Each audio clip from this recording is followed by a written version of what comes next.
पुरी श्रीक्षेत्र में परिक्रमा प्रकल्प लोकार्पण उत्सव पर समग्र राज्यर उत्सवमुखर हो उठिला।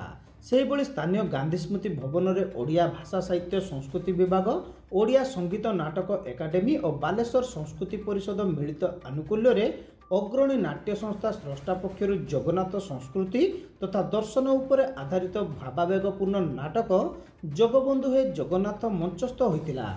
अतिरिक्त जिलापाल सुधाकर नायक मुख्य अतिथि भाव जोगदे एक कार्यक्रम को उद्घाटन करथिले।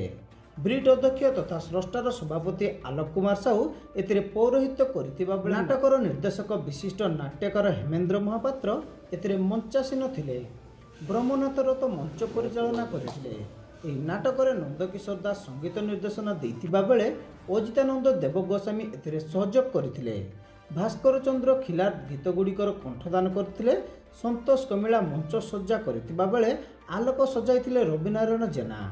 ସଂଗ୍ରାମ କେଶରୀ ମହାନ୍ତି, ରତିକାନ୍ତ ମଲ୍ଲିକ, ସୁଲଳିତ କର, ଅଜିତ ପଣ୍ଡା, ରଶ୍ମିରଞ୍ଜନ ଦାସ, ପ୍ରଦୀପ ଶତପଥୀ, ଦିବାକର ମହାନ୍ତି, ଶ୍ୟାମରାଇ କର, ସୁମନ୍ନା ପରିଡ଼ା, ମାମା ମିଶ୍ର ପ୍ରମୁଖ ଏଥିରେ ଅଭିନୟ କରିଥିବା ବେଳେ ମନୋରଞ୍ଜନ ଦାସ, ଗୌରୀଶଙ୍କର ସାହାଣୀ, ଗିରିଜାଶଙ୍କର କର ମଞ୍ଚରେ ସହଯୋଗ କରିଥିଲେ।